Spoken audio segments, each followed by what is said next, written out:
Hello and welcome to the Bhagavatam. Today we are on Canto 2 and chapters 6 and 7.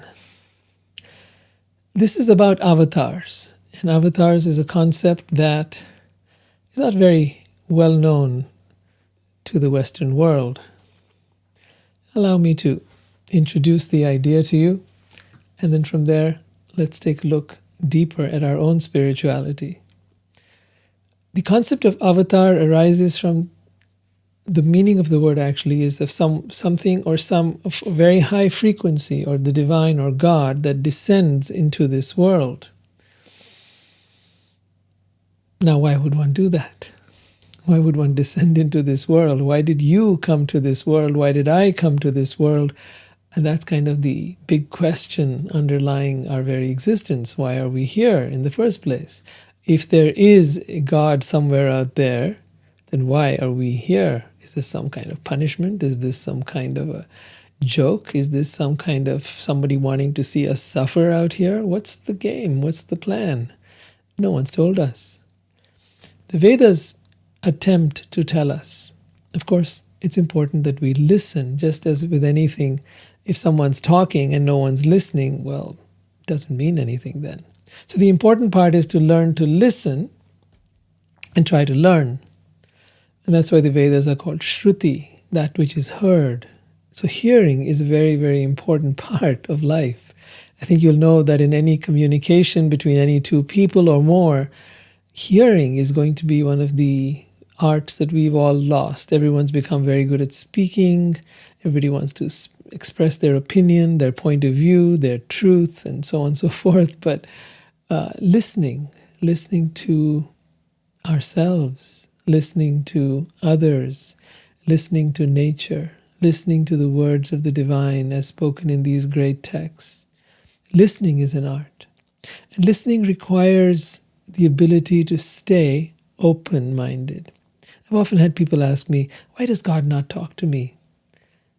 And I said, well, what are you doing when you try to talk to God? Say, I'm praying. I'm praying to God. God, talk to me, talk to me, talk to me, talk to me. And God doesn't talk to me. I said, you might want to try keeping quiet a little bit. Because you can't have two people talking at the same time.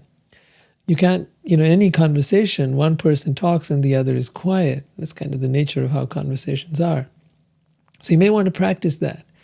And if you really want to hear that inner voice, if you want to hear the presence of the divine that is actually all around us, in everything, in everyone, then it's important to have a quiet mind so that you can listen. Right? So listening is so, so very important. Now, why are there avatars and why do they come into this world? Well, there's a very specific reason for an avatar to come here. And that is to be able to give us a sense of the purpose of life. But more than that, let's go a little deeper than that. The real reason that an avatar comes into this world is because things have gotten pretty bad. And so avatars, okay, let's be really clear about one thing. The movie Avatar is not quite what we have in mind out here. An avatar is an incarnation of the divine that appears within this world with a very specific mission and purpose, which is usually to destroy evil or destroy people who are creating a mess in the world, and we have lots of those at any given time, and to reestablish the principles of Dharma. We've talked about Dharma in previous times, so I won't get into it, but it's just the basic way in which we live in harmony with nature, with ourselves, with each other, and with life, with the higher purpose of being able to evolve spiritually. So this is what Dharma essentially is about. Living in harmony with life and then learning how to ascend to a higher vibrational state, or as some call it, self-realization. So avatars also come to teach us the process of spiritual awakening and God consciousness according to time, place, and circumstance. One may say, for example, that someone who was empowered, and Christ never said he's God, he always said he's the Son of God. So someone who is an empowered being like that he didn't talk about reincarnation, or he didn't talk about God having a form or looking a certain way. Well, there's a reason for that. It's about time, place, and circumstance. In that given time and place, it would have been suicide to say any more than he did. Even what he said was so unacceptable to the people of the time, and that they killed him for it. But had he said any more than that, had he talked about reincarnation, had he talked about any of karma, had he talked about any of that, he would have been killed long time before that. That's my guess, of course. But the fact of the matter is that great souls come to this world to awaken us. And the greatest of them all, Krishna, comes in his form as Vishnu and is the protector and preserver of the universe. Now, the interesting part here is we're going to learn a lot more about the avatars of Vishnu in the upcoming series that we have right now. But that no one can claim to be an avatar. See, there's a lot of people, especially we've had them in India, who have claimed to be an avatar. But avatars are not something you claim or become or achieve. Avatars are predicted and talked about in the Vedas. Their name, their form, their purpose, and even the family and place of birth that they're going to be in are all mentioned, often hundreds or thousands of years before they even come to the scene. And all of them, interestingly enough, have their own spiritual abode in the light. I don't know how many of you know that, but within the light, which some call the universe, or the Brahma Jyoti is the technical Sanskrit word, Brahma meaning the divine, and Jyoti meaning light, so the divine light. Within that divine light are hundreds and maybe thousands of planets. And on each of these planets, there is one of these avatars. And these avatars then have the people that love them and follow them. So they are all incarnations of the divine, or different aspects of the divine. In this world, we've been given a very interesting notion of what God is. Most of it has been given to us by the Abrahamic religions, who've spoken of God as being judgmental, wrathful, jealous, and that the only way to get to God was through a messenger, a Messiah, someone like Jesus or Muhammad. But really, can God be the property of some one religion?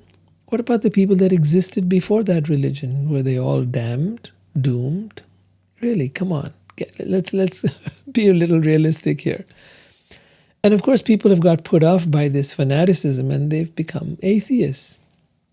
And so they believe there's no God. And of course, if they go one step further in atheism, you come across nihilism, where there's no God, no morality, and no meaning to life.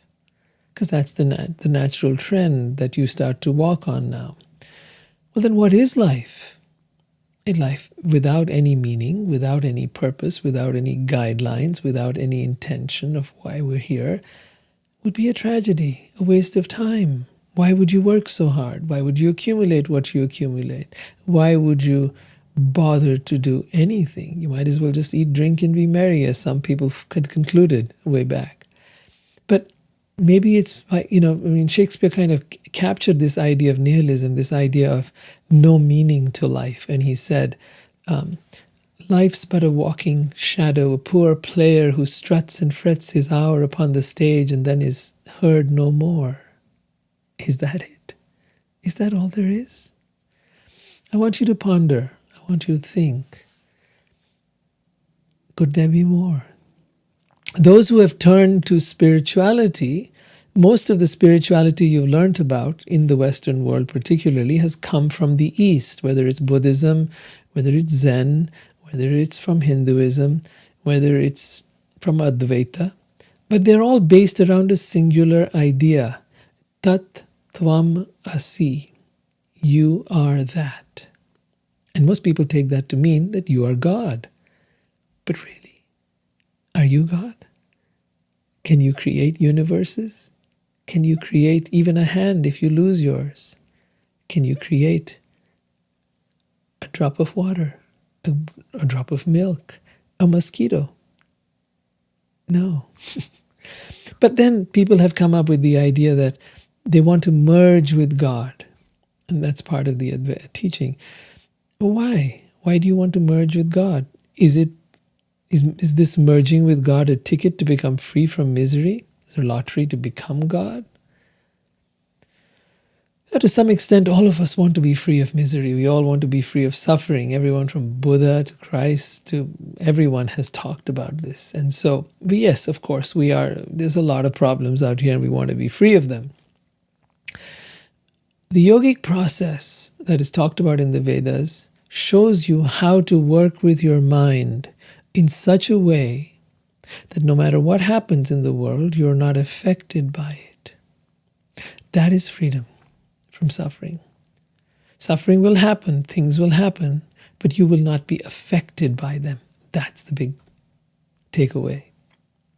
Chaitanya was a wonderful reformer who came 500 years ago, and he taught a philosophy that really ties together all the different teachings. He said it very simply, achintya bheda bheda tattva. He said we are simultaneously one with God and different from God. Simultaneously and inconceivably one with God and different from God.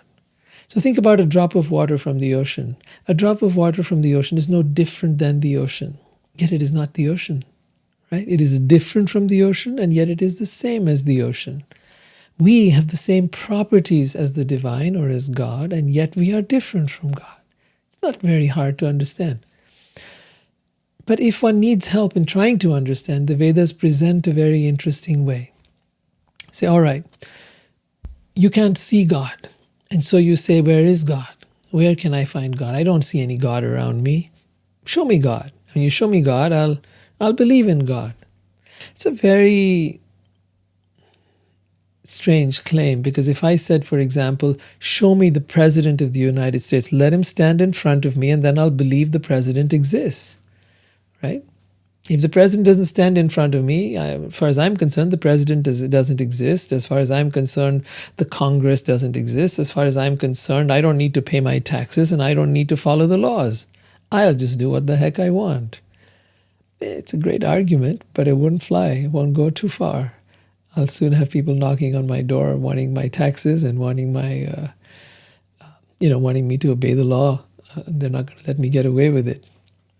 So the Vedas say if you're not able to conceive of the idea of God somewhere, and even if the descriptions that are given to you in these texts, and which have been these visions that people have had, these experiences people have had, great yogis, well, then you see the world around you and start to conceive that as the form of God. In the Bhagavad Gita, we came across the idea of the Virat Purush, the universal form of God. And you may even begin to conceive of the sun being like the eyes of God, or the trees being like the hairs on his head, the rivers being like the veins of his body. Things like that might help you get some further understanding. You could, of course, however, just slow down and experience it all and come to the level of energy and feel the presence of the divine or of God in everything. And if you do it with people, with everyone. Many of us have learned to spend time with our pets like a dog or a cat, and we find how precious they are and have this incredible attachment for them. But because we live in cities and are not close to the other animals, such as the cows and the chicken and the goats and so on and so forth, we don't really think of them as having feelings and emotions. The truth of the matter is, if you spend time with any creature, you'd find that all of them have a beating heart, and they all have feelings, and they all cry when someone tries to hurt them, and they all breathe just as we breathe, and they bleed just as we bleed, and they suffer just as we suffer when there is some kind of thing that, something that comes to hurt them or, bothers them in some way. They all feel hunger and thirst. They all mate and defend just as we do. So when we spend time with them, we develop compassion for them. Just as much as you would not want to eat a dog or a cat, You would not want, if you'd spend time with a cow or chickens or whatever, you would not want to eat them either, because if you were sensitive enough, of course, to their pain. There are people who kill them daily and have no sensitivity. Well, there is that too.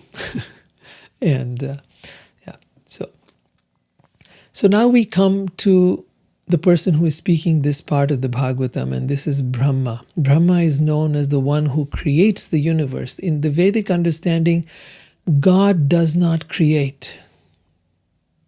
He has got representatives who do that work. There is a creation that takes place, then the world exists for a while, it is maintained, and then it is annihilated or destroyed. And then the creation happens again, and then again it is maintained for some time, and then again it is destroyed. There are three energies or beings in charge of these three aspects. The creator is known as Brahma.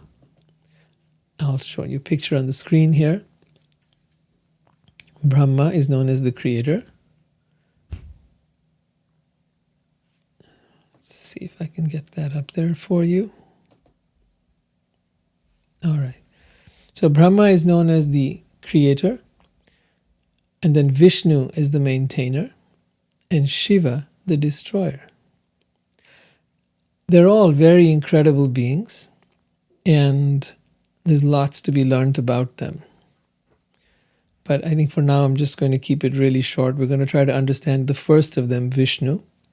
But the person who's speaking about Vishnu is Brahma. Brahma, who is known to be the creator of the universe, who is given that task. He is a living being just like you and me, but he is empowered with this ability. Through much meditation and austerity, he comes and rises to that place where he is able to do this. He is empowered. So Brahma is saying here, you must know for certain that whatever there is, either as cause or effect, both in the material and spiritual world, is dependent on the Supreme Being. Here he's referring to Krishna. Because I have caught hold of his lotus feet with great zeal, whatever I say has never proved to be false. Nor is the progress of my mind ever deterred, nor are my senses ever degraded by temporary attachment to matter. Although I am known as the great Brahma, perfect in Vedic wisdom, and although I have undergone tremendous austerities and am an expert in mystic powers and self-realization, and although I am recognized as such, still I cannot understand him, the Supreme Being, Hari, the very source of my birth. So it's very important to understand that as God is infinite and unlimited, we cannot really understand God in any way, any more than a drop of water can understand the ocean, any more than an atom can understand the universe. But yet, by studying the atom, or by studying the DNA of our body, or by studying that drop of water from the ocean, we will get to know something about the ocean. Or from the DNA, we will get to know something about this being who inhabits this body. Right? So therefore, by studying of who we are, that's why we begin the process of spirituality with trying to understand who am I. Because by studying who that, not just intellectually, but by experientially, by experiencing who you are, you begin to have a taste of who is God, or a beginning understanding of who is God. Because that's not something you can really intellectually there's a lot of material. There's a lot of material. And yet all the material in the world is nothing in comparison to a moment's experience. That moment's experience you've already had. Whether you were out in nature, whether you were in a place where there was a sacred spot and you felt that energy, that divine energy, that incredible peace that arises. Yes, you were in the face of something that was not of this world. And it touched your heart, and you felt it. And you knew in that moment there is something more than what meets the eye. Brahma continues, he says, therefore it is best for me to surrender unto his feet, which alone can deliver one from the miseries of repeated birth and death. Such surrender is all auspicious and allows one to perceive all happiness. Even the sky cannot estimate the limits of its own expansion. So what can others do when God himself is unable to estimate his own limits? Let us offer our respectful obeisances unto that Supreme Being, whose incarnations and activities are chanted by us for glorification, although he can hardly be fully known as he is. That Supreme Original Godhead, Sri Krishna, expanding as Mahavishnu, the first incarnation, creates this manifested cosmos, and yet he is unborn. The creation, however, takes place in him, and the material substance and manifestations are all himself. He maintains them for some time, absorbs them into himself again. Literally, creation, Vishnu is shown as taking a breath, and with that breath all the universes are created, and when he inhales they're all destroyed. Gone. And such it is with eternal time. For us, what looks like millions and millions and millions of years is but one breath. And the dissolution, again one breath, millions of years, when there is nothing. And then again the creation takes place. And it's there for millions and millions of our earth years. And then it's in one breath taken away. And that's how it is. Imagine the life of an ant compared to yourself, or certain creatures that live only a day. Only a day. And you live maybe for 80 years, 100 years. It's just like that. Our life and the life of Brahma, and then Brahma's life and his life in comparison to Vishnu. The Supreme Godhead is pure, being free from all contaminations of material nature. He is absolute truth and the embodiment of full and perfect knowledge. He is all-pervading, without beginning or end, and without rival. He is the master of eternal time, space, cause and effect, mind and elements, and the material ego. The modes of nature, the senses, and is the sum of total of all living beings, both moving and non-moving.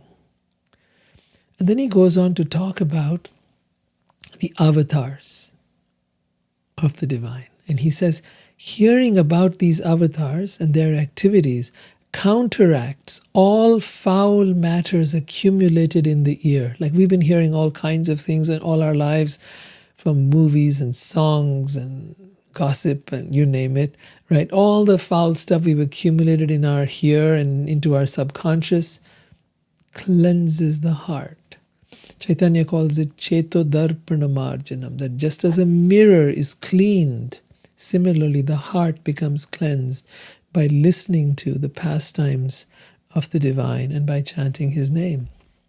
So we're going into those pastimes now. We're going to understand them. And this is chapter 7, the avatars of Vishnu. Trust me, I go through a lot of narrowing this down for you, simplifying it, making it easy, and I hope that it is palatable and not too complicated. I'm trying to make it so that, if you read the original books itself, you'd see that there's a lot more detail, but we'll try to keep it simple. So the first of these that we're going to talk about is, I'll give you a few examples. There was Kapila. Kapila instructed his mother Devahuti about self-realization. And in that very lifetime, she became fully cleansed, as it says here, of the mud of the material modes, and she achieved liberation. It's a picture of Kapila instructing his mother. I think for all of us, if we are ever in a position to be able to give this guideline to any of our family, particularly our parents, it will be the greatest gift we can offer them. But again, I know it's probably very difficult for most of them to be able to do that. I know we have someone here, Rima, who comes, and her mom's been following along. It's a wonderful gift that you can give your family. At the same time, I want you to know that whether you have children, whether you have parents, if you can somehow have this conversation with them, if you can somehow open the door to their understanding, then you will have given them the doorway, the key to their own liberation. The next example of a empowered incarnation is that of Dattatreya. And this is about a sage called Atri who prayed for God to be his son. And he had a son called Dattatreya. The Dattatreya, there is a famous book called the Avadhut Gita, the Song of the Free Soul, which is attributed to him. He is known to be Brahma, Vishnu, and Shiva in one. And his teachings have inspired people of all the different sects, people who follow Shiva, those who follow Vishnu, all of them. And Sant Tukaram speaks of his pursuit of simple life, kindness to all, sharing of his knowledge and the meaning of life. And that's essentially why the great sages and incarnations come to this world. All right. I'm going to move forward a little bit here and come to a very interesting story before I go into the incarnations of Vishnu. That is the story of Dhruva. Dhruva was a little boy of 5 years old. And he was sitting on the lap of his father when his stepmother dragged him away. So his father was a king, right? And he was a prince. Again, let's get the picture again. He's sitting on the lap of his father, and his stepmother drags him away, saying that he could not claim, because he had no right to sit on the lap of the king, because he was not born from her womb. Now the father was very besotted with this second wife of his, and he didn't say anything. He's kind of like kept quiet, kind of a bit of a, I'm not sure what the term is really, but someone who's henpecked, is that the term? Okay. And Dhruva went crying to his mother, and his mother told him, there's nothing I can do about it. Your father is the king, and the only person who can help you now is God. And Dhruva says, well, where is God? How can I find this God who can help me? I want to be the king. I am the prince, I am his son, and I want to be able to sit on the throne. I want to sit on my father's lap. And the mother said, well, I don't know. I mean, I've heard of many great saintly people who go to the forest and they meditate, and after some time of meditation, they meet God. So Dhruva said, really? All right then. Well, I'm off. See you later, Mom. Little 5-year-old boy walks away from his home, right, and goes off to find God. I don't know why kids don't do that these days, but maybe nobody told them.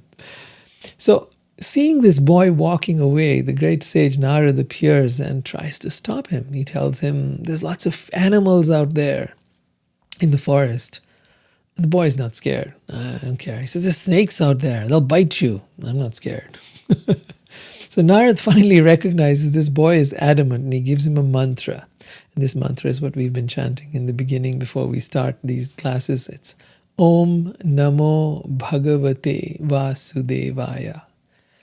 Right? This is a glorification of Vasudev, or Krishna, the son of Vasudeva. Om Namo Bhagavate Vasudevaya. So Narad gives him this mantra, and there's a picture of that.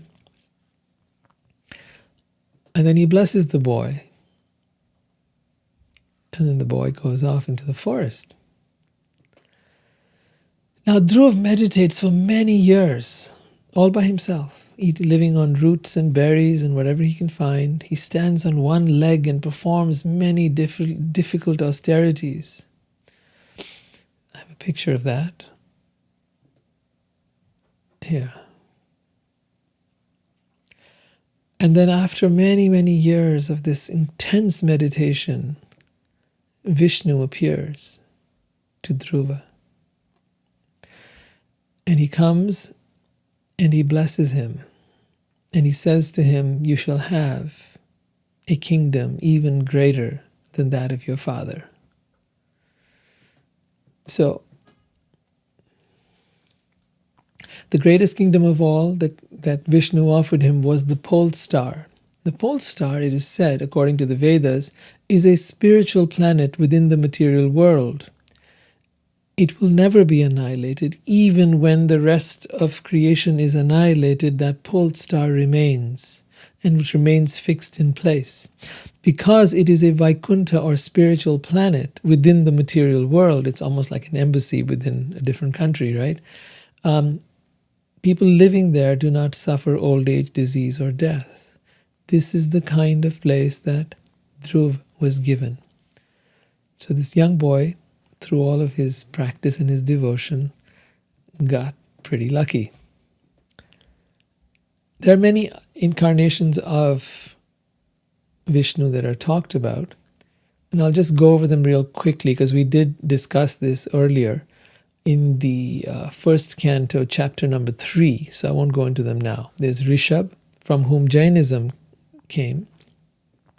There's Prithu Maharaj, who was also a king and very gracious, very generous. There was Dhanvantari, and there's a whole story about him that we'll learn about in the Bhagavatam coming soon. But he brought the pot of nectar out of the ocean of poison and then gave it to the demigods and devas.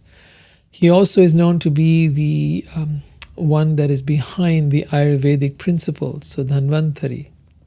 Then there was Vyas, who compiled all the Vedas. Now these are not direct incarnations, these are empowered beings who came with very specific purposes to this world. They were empowered by Vishnu to be able to do things. But then we have the actual Leela avatars, as they're called, the Das avatar, the 10 Leela avatars of Vishnu. Now I need to tell you a little something about Leela. Leelas are pastimes. So you'll find there are stories behind each of these pastimes, and each of these then has a purpose. Like we said earlier, the meaning of an avatar is that they have a mission, they have a purpose.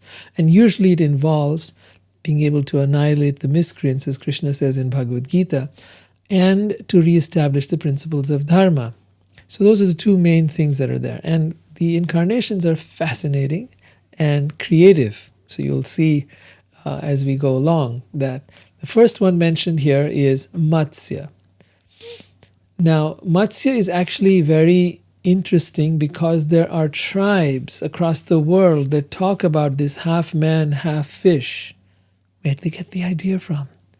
Also, Matsya is very linked to a great flood that occurs.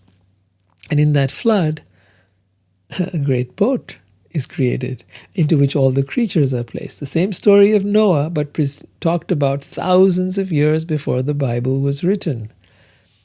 So that same story is there, but that boat was going to capsize, that big ship rather, not a boat, actually it was a big ship, with all the different rishis, the great sages, as well as the different animals. They were all placed on that ship. It was going to capsize because the waters had become so turbulent and so rough. So at that point, Vishnu, in the form of a fish, came and, using a snake tied around the boat, pulled it back off to safety, thereby saving all the beings that were in there. There is also the story of Matsya. I won't get into it now, but we'll be talking about it as we go ahead in the Bhagavatam. There are lots of different stories there, and those stories again have lots of philosophy and meaning behind them. Then there is the story of Varaha, the boar. And it is said here that the first demigod is Brahma, and the first demonic asura was Hiranyaksha. And Hiranyaksha was doing something very familiar with our times. He was exploiting the earth for gold. Now we've heard a lot of this from the Egyptians. We've heard a lot of this from various other cultures, that there were alien beings that were exploiting the earth for gold. Well, this has been talked about in the Vedas thousands of years before. And because of what he was doing, taking out so much of gold from the earth was spinning out of control and out of orbit and was going down into what they call the Garbha ocean. I don't know if that Garbha ocean is like what scientists in modern day time call dark matter, but it was certainly heading out of orbit and into annihilation. Now, the point really arises, we are taking out oil from the ground. Is there an impact? Is there a reason it is there in the first place? And is our removal of that oil causing it some kind of shift? I've recently heard about how the earth is changing the amount of minutes or seconds and whatever there is in a day. It's already starting to change. Will that change drastically? Will the seasons change drastically? And people are only concerned with the weather, but what about all the oil that they're now been taken out for billions and billions of gallons? What will it do to the earth? I don't know. But here's the case of Hiranyaksha, who was doing this with gold, and it was causing havoc to the earth. So, what kind of times lie ahead? I can only guess. But it does say in the Vedas that the planets remain in orbit only under certain conditions. Those conditions have to be right. Anyway, so Vishnu then comes as Varaha. Now, why does he come as a boar? Interesting idea. Well, if you can come as a human, why not be a little more interesting? Why not be a little more fanciful? Why not just kind of like, you know what, I can do just about anything I like, so let's come as a boar, right? So a fight ensues between Hiranyaksha, and he's ultimately pierced by the tusk of Varaha and killed. Vishnu then picks up the earth with his tusks and restores it into orbit.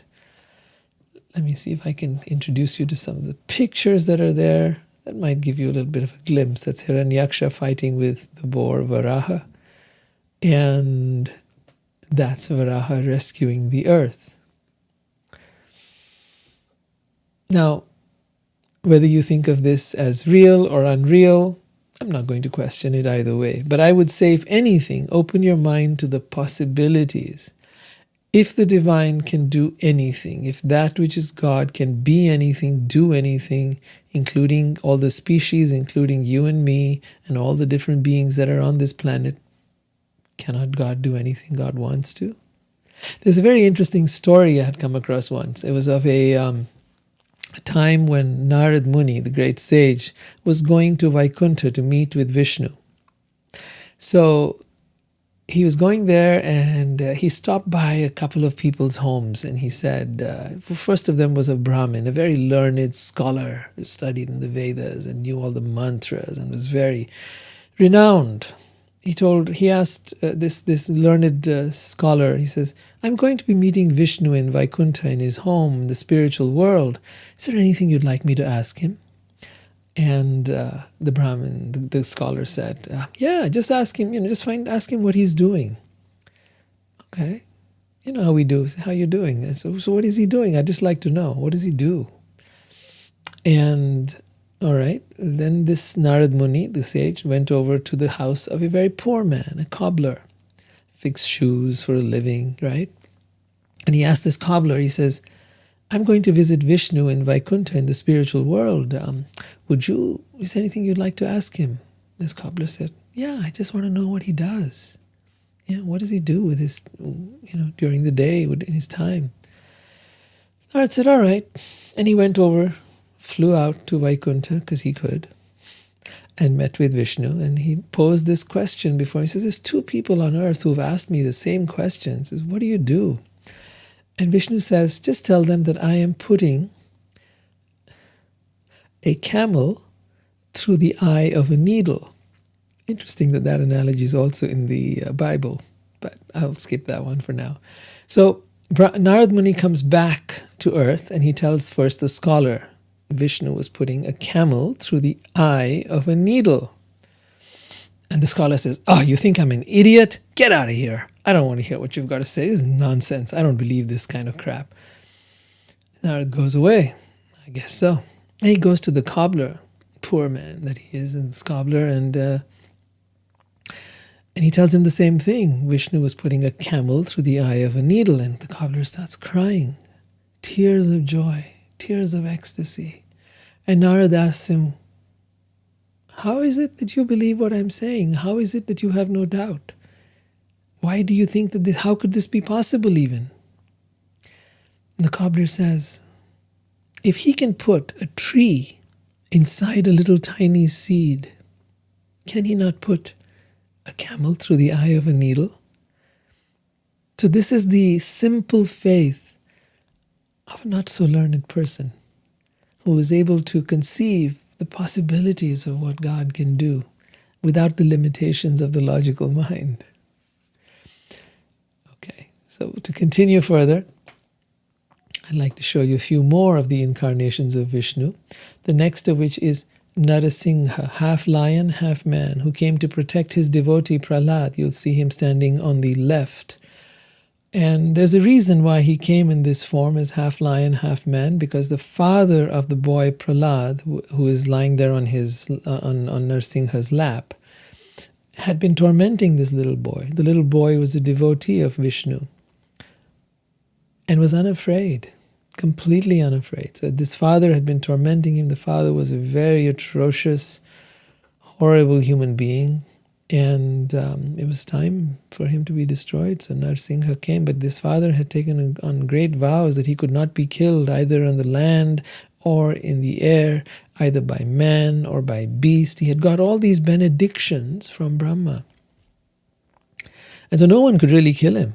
That's how he'd done all these austerities, he'd got these benedictions, and now he was unassailable. Well, and he was tormenting his little kid, and his kid was a devotee of Vishnu. So Vishnu appeared as Narsingha and killed him. With all the different loopholes that were there within the story. So anyway, the detailed version of that is coming up. It will be later on in the Bhagavatam, 7th Canto. But you'll hear about the glories of Prahlad and his teachings, these incredible teachings of this boy to his friends, who he was instructing in the ways of devotion to God. Because that was his life, that was him.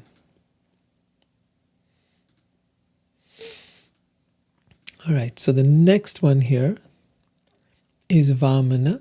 Again, I'm not going to go too much in detail with these, so I'll just skip through them. I'm wanting to get to a certain place. This is Parshuram, who was known as a great warrior and who came to annihilate many of the people who were distorting Brahminical or Vedic culture.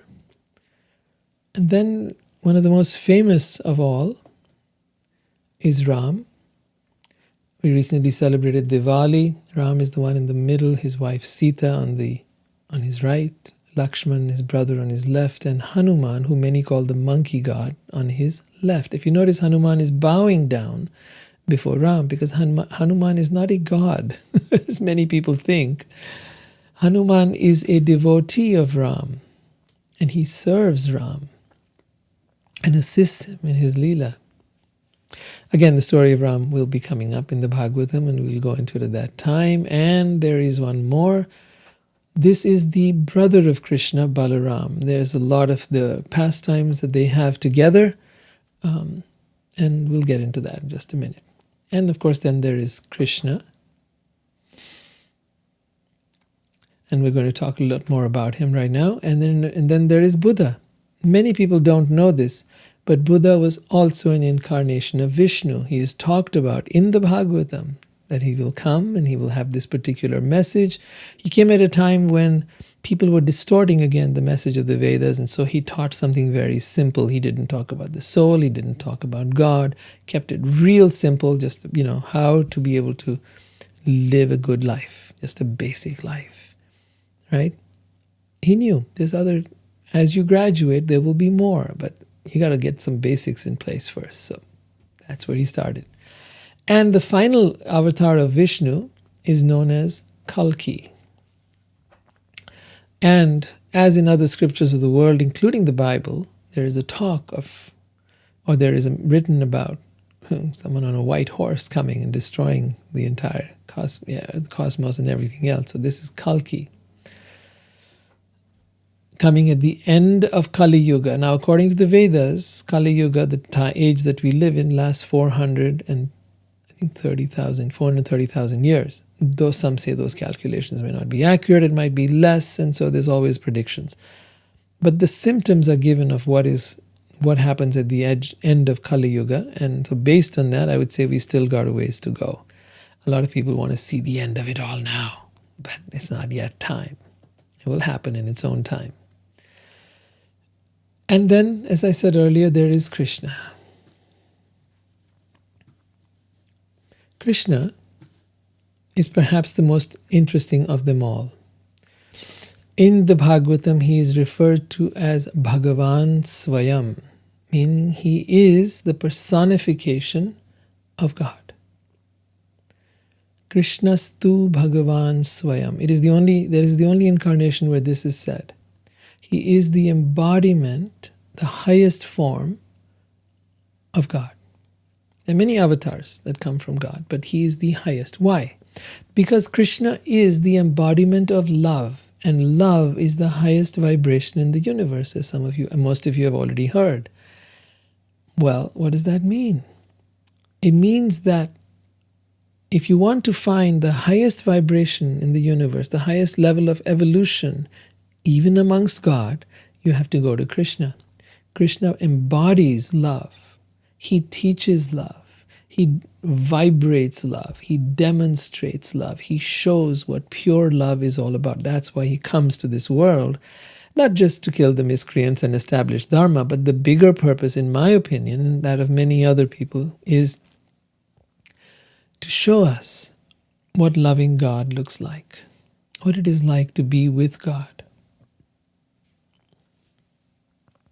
So Brahma says he comes to diminish the distress of the world. He comes in his original form with beautiful black hair, and to expand his transcendental glories, he acts extraordinarily. No one can properly estimate how great he is. So let's get into some of the stories about Krishna. I think that's a good thing to also start to explore now. We will have this pastimes of Krishna in great depth in the 10th canto of the Bhagavatam. But here you see him as a little baby, just newly born. You'll notice that little peacock feather in the baby's hair. That's Krishna. And the woman there has come looking, is a very beautiful woman who appeared to his home. She was actually sent to kill him. She's shown as a Rakshasi, or a demoniac being. A bit of those fangs out there, but that's just to kind of create a little drama. But anyways, she came she had put some poison on her breast, and she was trying to feed that to the baby Krishna to kill him. What Krishna ended up doing was sucking that poison out from her breast and killing her in the process. Not just the poison, but also her very life. He took that out of her, and then Putana's original form came out, which was ugly and gross and nothing like what she'd appeared as. Then there were others who came, because the king had learned that the king Kans, you will learn about him as we go in the Bhagavatam, had learned that he'd been told by a voice, a prediction that the person who was going to kill him had taken birth. And so he was trying to get this child killed. So he sent people out to kill all the children that had been born in that time. And then he heard of Krishna. And he sent out a whole bunch of people, one after the other, to try and kill this baby. So here's another one that had been sent. There was another demonic character who had been sent to kill the baby Krishna. Baby Krishna had been placed under a cart, but when this demonic creature came wanting to squash the cart, Krishna kicked the cart, made it fall, killing that demonic being along with that. Here's a time where Krishna is a little bit older, actually not quite old enough to walk, but his mother's gotten really mad at him. You'll see behind him a grinding mortar. This mortar is really big and really heavy, as you can see there. Krishna's mother is actually tying him up because he has been really naughty. And you can see his face. He says, "I didn't do anything, Mom. I didn't do anything." Right? What had he done? He had been eating the butter that his mom was preparing. They used to do it by hand. They churned the butter by hand, and then he'd been feeding it to the monkeys. That's the kind of stuff he would do. And so he was there pleading with his mom, "I didn't do anything." There she is trying to tie him up, and she'd get all the way around, and then the rope would be too short. Then she'd attach a little more rope to that, and now try to tie it around him, and again it would be too short. And then she'd keep trying and attaching more rope, and again it would be too short. It's this whole pastime. Ultimately, he lets her tie him up. And then she goes off to take care of some household chores, as mothers sometimes do. And she thinks, "Oh, my baby is safe now, and he can't go anywhere, and he can't do anything." But Krishna's got other plans. He starts crawling with that big, heavy, grinding mortar behind him. And as he crawls, this big grinding mortar gets stuck between two trees. And then he pulls hard, and then the two trees fall. Again, you may say, "Well, how is this possible?" But what happens when they fall is two beings who had been cursed emerge from within the trees. These were the sons of Kuber, the god of wealth, and they had been cursed because they had been behaving inappropriately, and so a great sage had cursed them that they would stay as trees until they were freed from their bondage by either God or some other saintly person who would free them. And so they were so grateful. Thank you so much for liberating us, they said to Krishna. He knew all along that's where they were, and that's exactly why he did the whole Leela. Then there was a time where baby Krishna, a little bit older now, and he was out and doing what some other kids do, putting dirt in his mouth. And when his mom asked him, he says, "No, I haven't eaten dirt."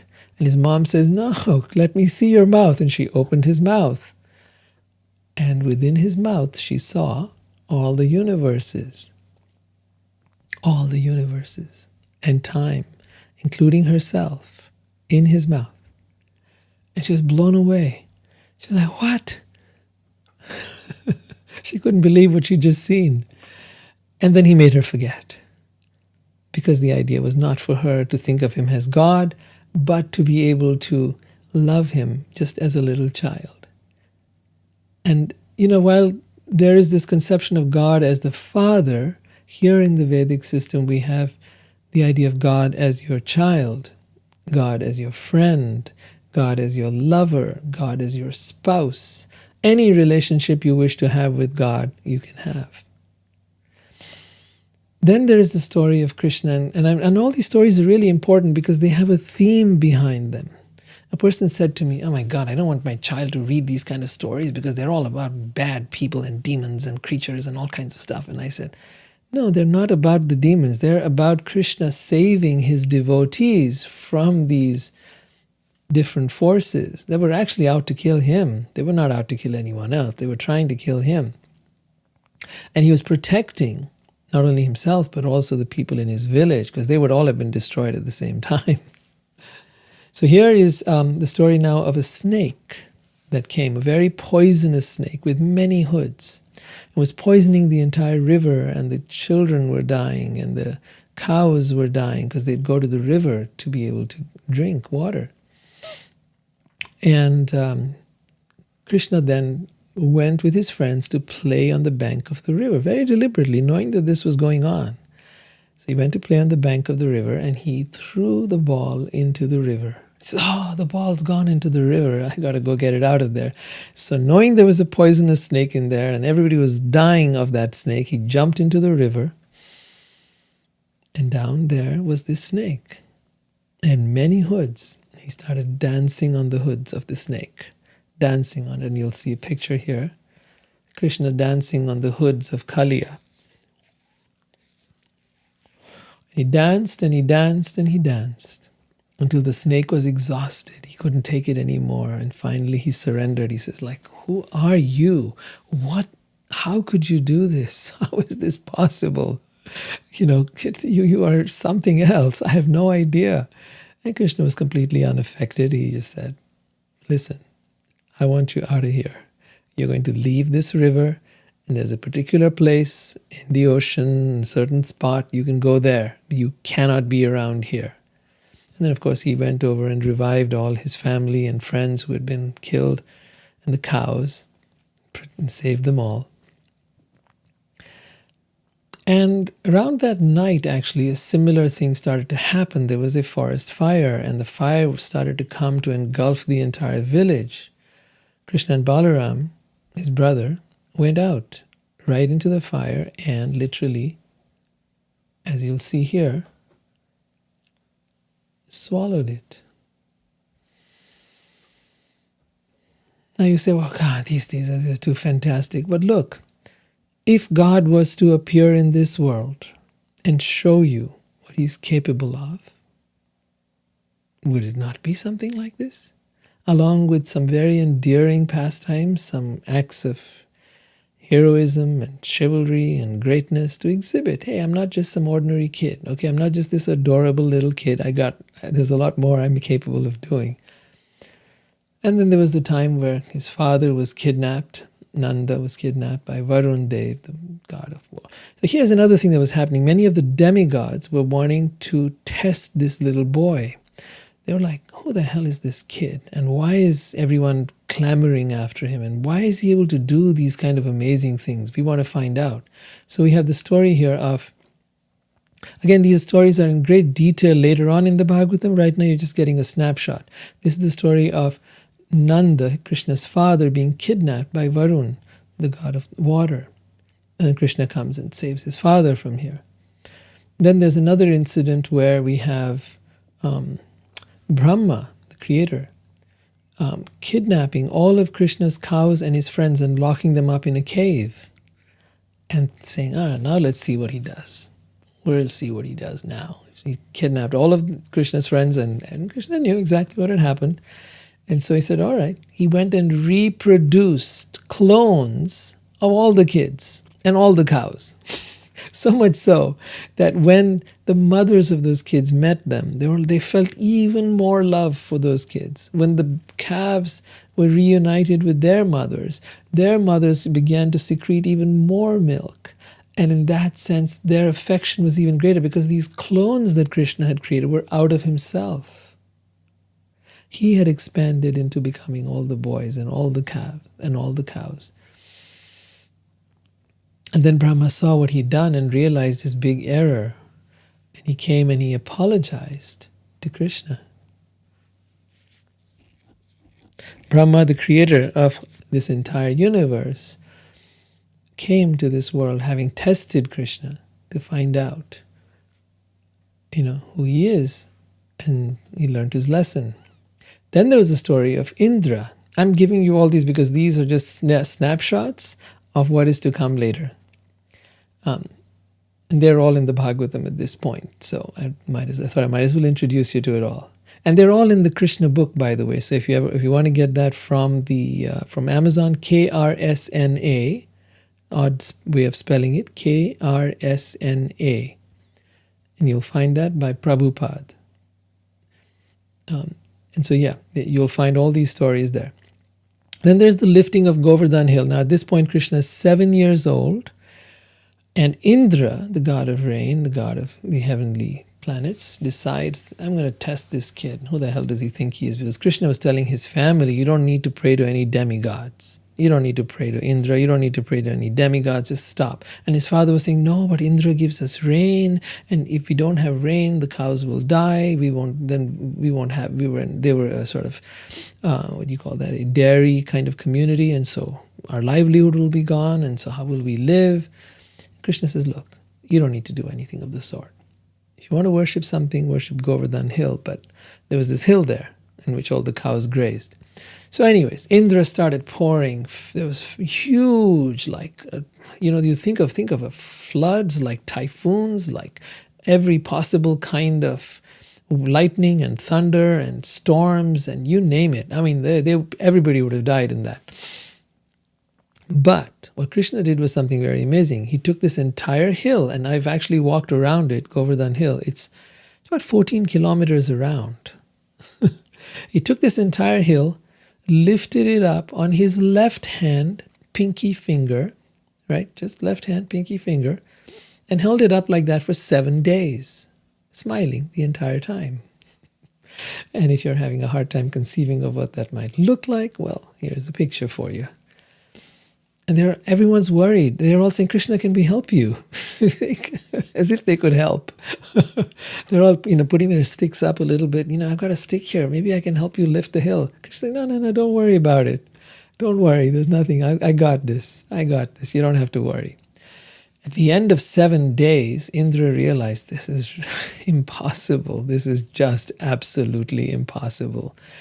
And so he came and apologized to Krishna.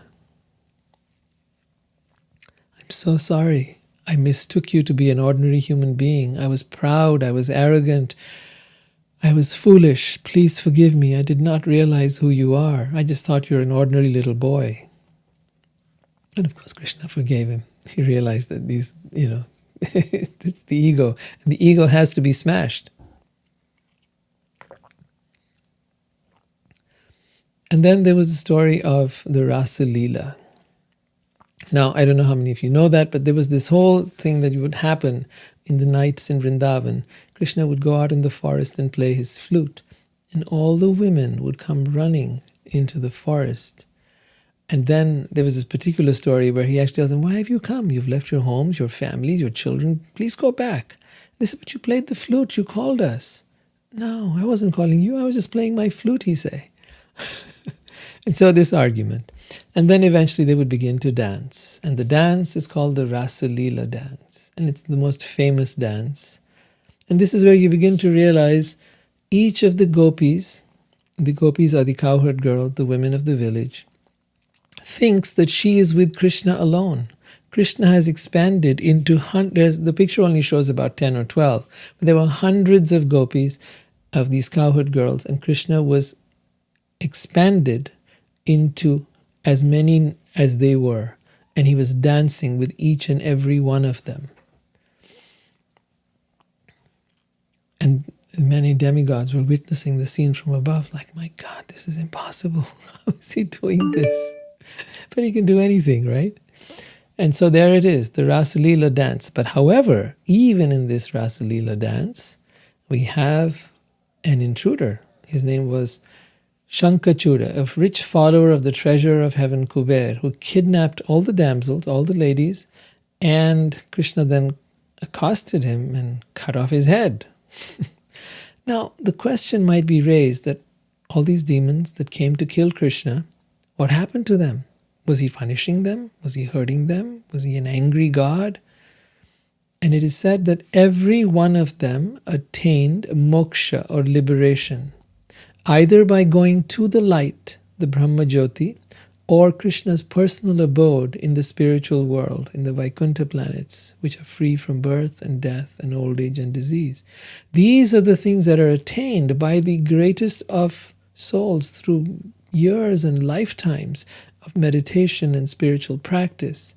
But even though they hated Krishna and even though they came to kill him, just by being in connection with him, they got liberation. And thus it is that when we chant his name or hear his stories, those name and the stories of Krishna are no different than he himself. And by hearing them, we become purified. And our path becomes cleansed. Our ego, our mind, our heart becomes cleansed. And we become ready to go back to him.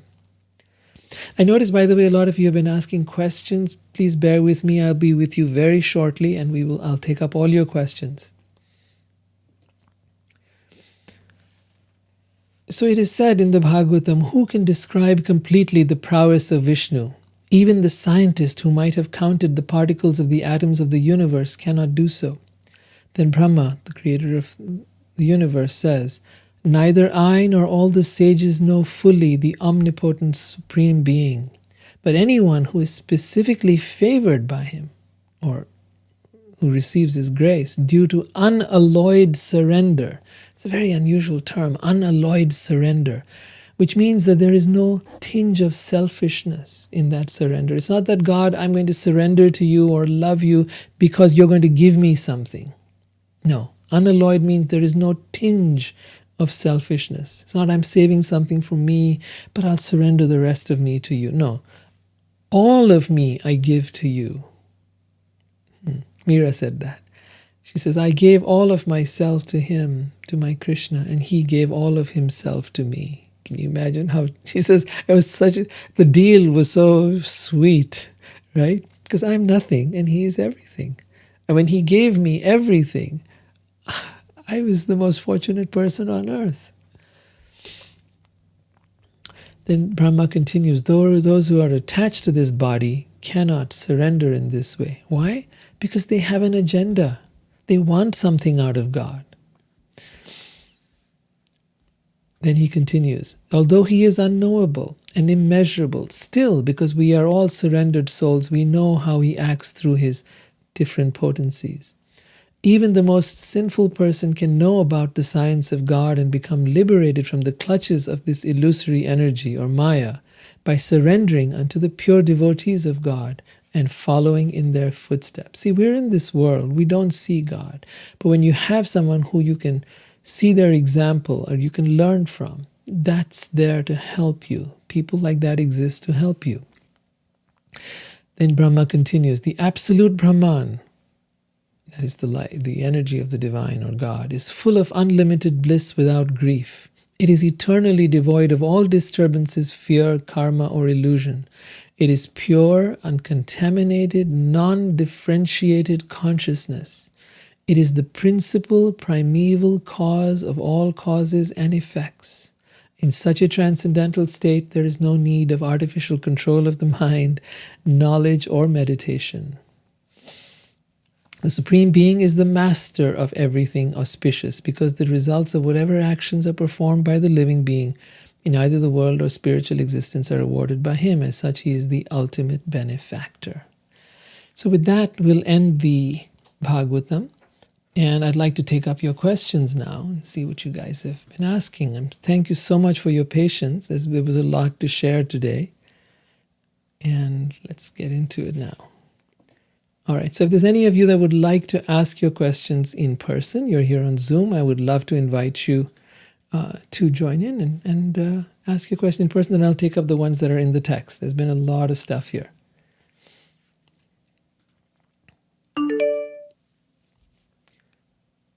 All right, while you're thinking about it, Leo, hey, good to have you here. Cece, welcome. Cece writes, you said the avatars were mentioned in the Vedas long before they appeared. Was Christ the avatar mentioned in the Vedas? No, Christ was never mentioned in the Vedas because Christ is, as he says, the Son of God. So Prabhupada, the person who translated the Bhagavatam here that we're reading from, would say that Christ was a Shakti-avesh avatar, which means an empowered incarnation of the divine. He'd never claimed to be God, and nowhere is there actually any evidence of that. But he was empowered, and he was empowered to teach love of God. And if there is anything more that is most valuable in this world, is that teaching of love of God. If only people would understand that teaching and stop discriminating against each other and stop trying to, make it as if one group of people owns love of God, we would be able to bring the world together under the teachings of Christ, because that was his intention. His intention was for all of us to love each other and to love God. Right? I mean, he said that the first two commandments are the most important. To love your neighbor as yourself, which implies loving yourself and loving your neighbor as well. And your neighbor is not just the person of your own religion. There was no religion when Christ was teaching in that sense. I mean, he was born a Jew and he was teaching Judaism, but a more advanced version of it. But he didn't mean only to love those people who were Jews. No, or those who are Christians. It meant loving everybody, all creatures. And when you're able to do that, you will be able to love God. Because one who says they love God but does not love his creation, does not love his people, does not love everybody, that person doesn't love God. I'm sorry to say. It doesn't work like that. If you have a dog and you don't like my dog, then, as the saying goes, love me, love my dog. If I'm an artist and I have a painting that I've done, and if you don't like my artwork, but you want to love me, it won't work like that. Right? You love God, you love his entire creation, all of it, good, bad, and ugly. Lovely question, Cece. Thank you so much for that. Then you've asked, Vishnu has many avatars. Does Shiva have many as well? Yes, Shiva does. Shiva has the Rudras. There are many different incarnations of Shiva as well. Shiva is in a very unique place. He is neither Vishnu, he's neither God, nor is he a living entity like Brahma and all of us. Shiva sits in this incredible doorway between the Jiva Atma, the infinitesimal soul, the tiny soul that we all are, and the great soul, God. Shiva is that doorway, bringing people to God. So, as such, he reveres Ram and Ram reveres him. You will find there is no difference. And many people get very puzzled by this exchange and they think, wait a minute, Ram worships Shiva. Why would, you got to go deep into this subject to really understand. All right, let me keep going. Shiva is as such, he's a demigod and he's beyond the demigods as well. Thank you, Leo, for bringing that up. This is all new. Okay. Love the journey. I love this. Yes. We are all loved. Thank you, Cindy, for saying that. We are all loved. And that is the heart of the matter. And for us to, as we are loved, so shall we learn to love God. It is the deep awareness within all of us that needs to come that we are loved. We have been given life. We have been given this breath. We have been given these incredible bodies. We've been given this wonderful opportunity of life. And that blessing that has been given is because we are loved.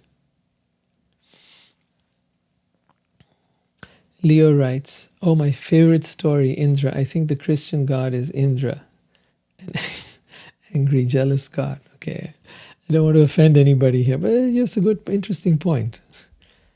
Because Indra is angry and jealous, and he is known to be the king of heaven. And so maybe that's what they were talking about, that God was wrathful and angry and jealous and so on and so forth. You may have a point. I don't know. And Cindy writes, love the journey we're on through these chapters. I was once given these verses, these words through meditation. I am that I am. No one can touch you but me. I like that, Cindy. Thank you. Yes. No one can. There's a very lovely saying in the amongst the Vaishnavas, amongst the devotees of Krishna, that whoever Krishna wants to protect, no one can harm. And whoever he wants to destroy, no one can save. Rakhe Krishna mare koi, and mare Krishna rakhe koi. So, I only have one suggestion for all of you. Read his pastimes, fall in love with him. And once you do, once you open your heart and you fall in love with his pastimes, and because when you fall in love with someone, you got to know something about them, right? It's only when you know about them that you'll fall in love with them. So, fall in love with him, and there's no going back after that. Love is the strongest force there is, Cece. You're so right. I love you for saying that. With that, we'll end. Thank you so much. Have a wonderful night. Jai Shri Krishna. Hare Krishna. Radhe Radhe. I'll see you next week.